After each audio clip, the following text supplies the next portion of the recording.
Hello and welcome to another Idiot's Review, this time for the A10-A Early, battle rating 9.7, a rank 6 plane in the United States Air Tree. So the pack itself costs €59.99, pretty pricey, normal price for the top end premium packs. Within that you'll get 2,000 golden eagles and 15 days of premium on top of the aircraft. Is it worth it for the BRRRRT? Let's find out. So we'll have a look at some basic stats now. Hopefully most people watching this will realise the A10 is a slow ground attack aircraft. You're not going to be doing too much proper dogfighting in this, but you do have enough manoeuvrability to sort of dodge and engage badly piloted fighters. But the key stats in terms of buying a premium pack are the returns. You have 678% RP, and this provides some good returns if you can get 1, maybe 2 kills in a game. Silver Lions, 660. Similar story there. Appearing on the screen, you can see an example of a bad game, a mediocre game, and a good game with the booster added. You can see there's plenty of opportunity to grind quickly with this plane. So now we'll take a look at the appearances. The camouflage on at the moment is a quad color camouflage, which was, I believe, the pre-order camouflage, so it's not available to everyone.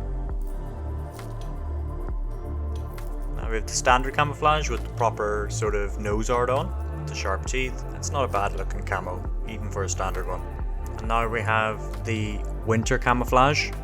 Still has a bit of green in it. Not a fan of this one myself, but you can unlock this one just by playing. We have the mask 10A camouflage. This is a sort of 3-color grey, white. And I think this one looks nice, if a bit plain. And finally we have the so-called desert camouflage. This has the proper Warthog nose art. And a nice 3-tone desert pattern to go with that. But this one is only available if you purchase it for 200 golden eagles. So now we're going to see what weapons are on here. I've made a test loadout to take into the test flight. It's got a bit of everything on there, and as you can see on the Wake Island map with the short runway, this thing is struggling to take off. But we get airborne eventually, just about. And we can now have a little look at the underside and have a look at what's on here.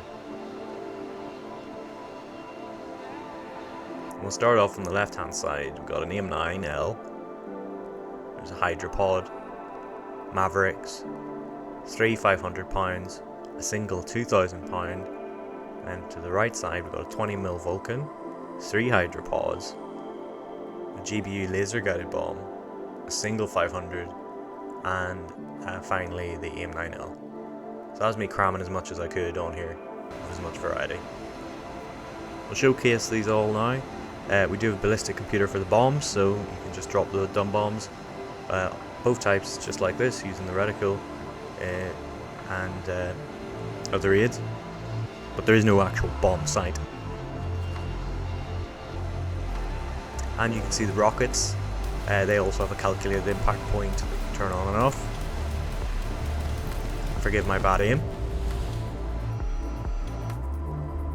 Now the Maverick is different from what some people might be used to. I have it bound to space. You use the camera that you cycle through the views to lock and launch it. It's based on visuals, so people can pop smoke and avoid them. If it's long distance, it can just lose track if things go behind cover, stuff like that. And I'll just show you the guns as well.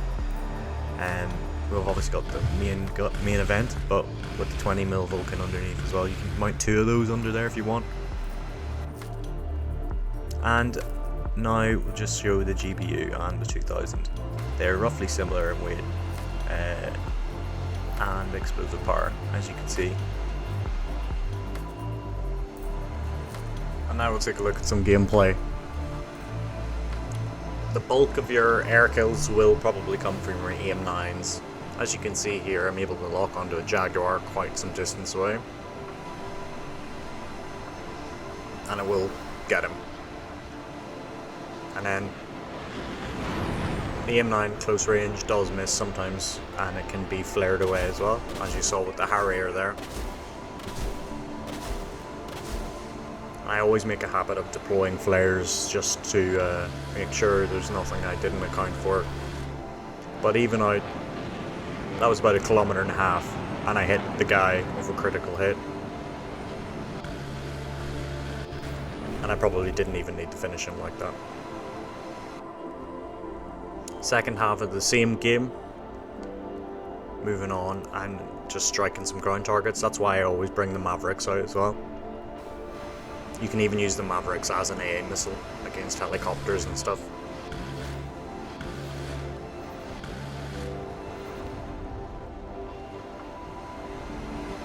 Now over to another game. And this is, I kind of stole that one, let's be real.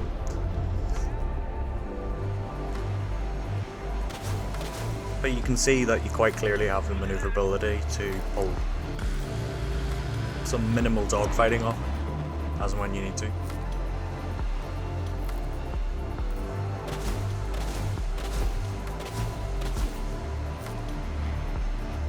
And this kill here is sort of disgusting. I turn up, there's an F11 up there, and I lock him on. And that guy is trying to escape the MiG above as well, probably climbing. Definitely not expecting that missile. So in a down tier you do really well with these missiles, and in an up tier they still do okay. So in conclusions, is it worth buying this thing?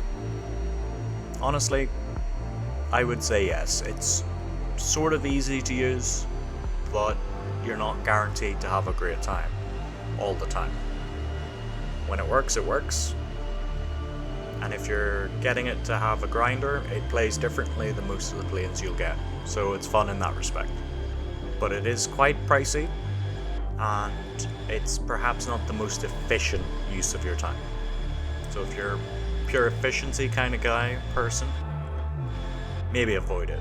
But if you want something fun to play, that's a bit unique, and could support you well in ground battles as well, I'd definitely pick it up.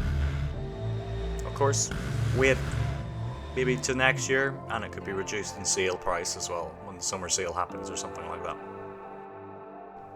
And so that's it. This has been another Idiots review. I hope you enjoyed it, and if you're still around, please subscribe to the channel, and there'll be more content like this in the future. And please check out some of my shorter videos.